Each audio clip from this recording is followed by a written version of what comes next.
Ok, aujourd'hui on va parler de la différence d'entourage. J'ai mon PC à côté, donc si je regarde le PC et que je prends des notes, c'est normal, je vais t'apporter full valeur pendant cette vidéo. Donc voilà.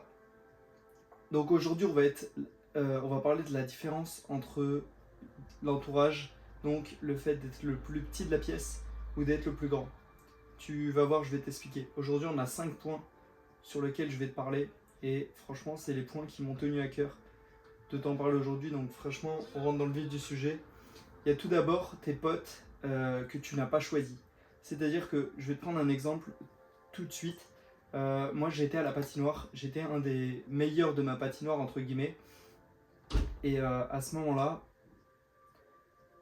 les personnes vers lesquelles je me liais d'amitié, c'était les personnes qui étaient le plus fortes et donc les habitués.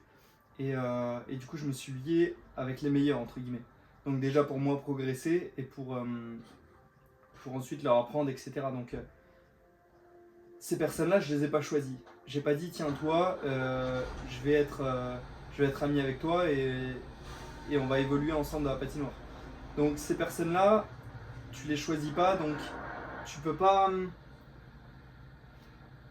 tu peux pas être toi-même en fait, parce que moi à ce moment-là, j'aspirais à une autre vie et j'étais assez différent, donc j'étais pas moi-même. Il fallait que j'utilise une sorte de d'autres personnalités pour rester avec eux et les discussions c'était pas les discussions que je voulais avoir. Du coup, j'étais pas dans mon environnement qui me permettait d'évoluer. Ensuite, je vais te parler de quand je suis chez mon père. Quand je suis chez mon père, je parle pas d'entrepreneuriat parce qu'il n'y connaît rien et quand je lui en parle, il ne comprend pas forcément, ce qui fait que je me sens pas compris et lui ne se sent pas compris non plus. Du coup, il y a une certaine dissonance, il y a un certain écart qui crée un peu des tensions parce que du coup, vu qu'il me comprend pas et que je le comprends pas, ça crée des tensions. Donc du coup, pareil, là, je me sens obligé de rétrograder vers lui, donc de faire des activités avec lui qui ne m'apportent pas grand-chose à part le fait d'entretenir la relation avec lui. Donc ça, c'est mon père, je peux rien y faire. Donc, mais c'est pour dire que mon environnement et mon entourage à ce moment-là, alors je dis pas qu'il me rabaisse vers le bas, je dis pas qu'il me soutient pas, mais de pas, le fait qu'ils ne me comprennent pas, cela ne m'aide pas. C'est-à-dire que je peux pas discuter de tout ce que j'ai envie de discuter à ce moment-là. C'est-à-dire que quand je lui dis ah trop bien j'ai trouvé ma vision de vie et tout, bah, il me regarde, il me fait bah oui c'est bien mon fils mais je peux rien te dire, tu vois, on peut pas en discuter. Donc donc c'est compliqué. Et il y a il y a l'entourage quand je suis avec mes amis entrepreneurs, donc que j'ai pas choisi également. Enfin, tu peux les choisir, si en vrai si tu les choisis, parce que mon coach je l'ai payé, l'entourage du coach je l'ai pas payé, mais je peux discuter ou non avec eux. Du coup tu choisis les personnes avec qui tu as envie d'évoluer. Donc à ce moment-là, tu te sens compris parce que tu traverses la traversée du désert ensemble. Tu sais que lui est déjà passé par là, tu sais qu'il passe encore par là et tu sais qu'il va encore passer par là. Du coup, tu sais ce qu'il vit et tu sais ce que lui sait ce que tu vis. Du coup, là, tu te sens tout de suite compris. Et je vais te dire un truc, je me sens beaucoup plus proche de mes amis entrepreneurs alors que ça fait 8 mois que je les connais pour certains. Alors que j'ai des amitiés qui ont duré 3 années et j'ai jamais été autant proche avec eux. C'est-à-dire que quand tu es dans le bon environnement, avec le bon entourage, tout va beaucoup plus vite. Tu as l'impression de les connaître alors que ça fait littéralement 15 jours, un mois que tu les connais. Même pour certains, ça fait juste une semaine. Quand quand j'ai passé une semaine, 15 jours au château avec Celofat, bah, j'avais l'impression qu'on se connaissait depuis toujours. Alors qu'avec mes amis à la patinoire, bah, c'était pas le cas. Donc, en fait, quand tu es au bon endroit au bon moment, tout va beaucoup plus vite et c'est beaucoup mieux. Maintenant, je vais te parler de la notion d'être le plus petit de la pièce et non le plus grand. Je vais te prendre un exemple très concret. Est-ce que tu te souviens, au collège, à l'école, au lycée, comment tu te sentais quand tu étais le plus grand de l'école. Quand tu étais en CM2, les petits là, ils font trop les malins, machin et tout, et tu étais beaucoup trop confiant. Tu connaissais les profs, tu faisais ce que tu voulais quand tu voulais. Alors que quand tu es passé en sixième, bah là tout de suite, hop, ton niveau de confiance en toi a bien diminué, ou du moins il est resté à son même stade. Mais le fait qu'il y a des gens plus grands qui eux-mêmes ont plus confiance en eux, bah, tu commences à te mettre dans ton coin et à vraiment juste observer, apprendre et à être beaucoup plus timide. Donc ça c'est impressionnant la différence entre quand tu étais le plus grand de l'école et que tu passes à l'école supérieure et que tu es le plus petit. Je pense qu'on fait tous le lien dans notre tête. Même quand tu es en sixième, tu es bien différent que quand tu es en troisième. Donc c'est juste impressionnant. Ou même en seconde au lycée, quand tu passes en seconde et que tu passes en terminale, tu es bien différent et ton niveau de confiance en toi à chaque fois évolue. Donc, à quel moment tu apprends le plus? Quand tu es le plus petit ou le plus grand de l'école? Franchement, tu connais la réponse, je connais la réponse. Donc, ça résume bien euh, où est-ce que tu dois te situer dans les pièces. C'est-à-dire que moi, aujourd'hui, je suis le plus petit de chaque pièce dans laquelle je vais. À la patinoire, le problème, qui n'était pas forcément un problème, c'est que je suis devenu très très vite le plus grand de la pièce et il a fallu que je change d'entourage, donc je passe au level supérieur pour être le plus petit de la pièce et là j'ai évolué de façon impressionnante. Donc ça résume bien comment tu dois te situer dans les pièces, soit toujours le plus petit de la pièce ou l'un des plus petits pour vraiment évoluer grandement.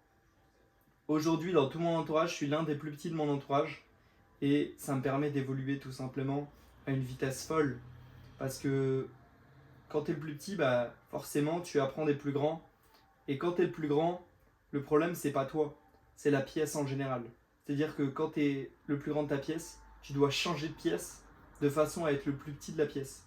Donc là on parle de pièce, mais on peut parler d'entourage. Si aujourd'hui tu es l'entrepreneur qui fait le plus d'argent dans ton entourage, et bah écoute, je te conseille vivement de changer de pièce de façon à évoluer. C'est-à-dire que si aujourd'hui tu fais 10 000 € par mois et que tout ton entourage en fait 5 000, bah, ils ont quelque chose à t'apporter, mais tu as plus à leur apporter à eux que toi, tu pourrais en recevoir d'eux. Donc à ce moment-là, tu devrais traîner avec des... Enfin, tu devrais traîner. Tu devrais t'entourer de personnes qui font 20, 30, 50, 100K par mois de façon à ce que tu puisses te mettre à leur niveau et que tu puisses évoluer. Et quand tu atteindras les 100K et qu'eux font 50, bah dans ce cas-là, hop, tu repasses au-dessus. Tu vas vers des gens qui font 200, 300, 500, 1 million. Et là, à ce moment-là, tu vas évoluer au fur et à mesure. Donc, vraiment, je t'invite à être le plus petit de la pièce. C'est vraiment important. Et aujourd'hui, je suis l'un des plus petits de la pièce. Et même quand je me sens au milieu de la pièce ou le plus grand de la pièce, je fais en sorte de redevenir le plus petit de la pièce. N'attends jamais d'être le plus grand de la pièce pour changer de pièce. C'est trop important. Parce que sinon, tu vas ralentir et tu vas te sentir stagné. Alors que quand tu es toujours le plus petit de la pièce, tu évolues d'une vitesse impressionnante. Donc, aujourd'hui, je voulais te parler de ça aussi. Aujourd'hui, j'ai plein d'entrepreneurs autour de moi. C'est-à-dire que peu importe où je vais, j'ai toujours une équipe, toujours des entrepreneurs différents qui m'aident à évoluer et qui m'aident à avoir une certaine perception de l'entrepreneuriat. C'est-à-dire qu'aujourd'hui, je vais te citer un peu tous mes entourages. J'ai le club l'Utopie Business Club, où je suis littéralement l'un des plus petits. J'ai mon coach Yakin, qui lui a atteint un certain palier dans l'entrepreneuriat que je n'ai pas atteint et qui m'apprend à l'atteindre en termes de leadership, en termes de masse musculaire. Enfin bref, je suis beaucoup plus petit que lui par rapport à lui. Donc j'ai excellence. Excellence, je dirais pas que je suis le plus petit de la pièce de l'excellence, mais je suis pas le plus grand non plus, donc je suis encore bien. J'ai tout l'entourage donc de Yakin et donc qui devient mon entourage au fur et à mesure. Donc Thibaut, Robin, Azur, Tristan, Kenby. Excuse si je l'ai mal dit, je suis perdu. Donc j'ai encore d'autres entrepreneurs. J'ai le château. Donc le château, pareil, Célophat fait son projet est incroyable. Et pareil, je suis l'un des plus petits du château. Parce qu'il y en a énormément qui font beaucoup d'argent là-bas. J'ai quoi d'autre en entourage? Maintenant j'ai Yannick, Motivation. Son projet est vraiment intéressant aussi. Donc The Resurrection. Le week-end que j'ai fait d'ailleurs ce week-end-là. Donc tu vois, mon entourage est vachement complet et ça me permet d'être vraiment, d'évoluer le plus. Et en fait, il y en a certains qui s'étonnent de moi parce que je glow up enfin, beaucoup trop vite, entre guillemets. Mais en fait, justement, parce que j'ai su m'entourer de toutes les personnes qui sont plus grandes que moi. Et c'est le meilleur conseil que je peux te donner, c'est aujourd'hui, sois le plus petit de la pièce. Littéralement. Si tu comprends ça, tu comprends vraiment que tu vas évoluer beaucoup plus vite que les autres. Il y en a qui se satisfont, ou qui se. Ouais. euh, du niveau où ils sont dans la pièce. Et non, va toujours chercher à être le plus petit de la pièce. C'est vraiment le meilleur conseil que je peux te donner. Bref, je te laisse là-dessus. Nous, ça part sur une grosse séance spec. Là, Yakin va faire une belle perf en développé couché. Enfin, une belle perf pour aujourd'hui. Mais d'ici la fin de l'année, il va l'exploser cette perf. Donc, let's go, va à la salle, sois le plus petit de la pièce et moi je me change et on y va. Let's go, à plus tard mec. Excuse.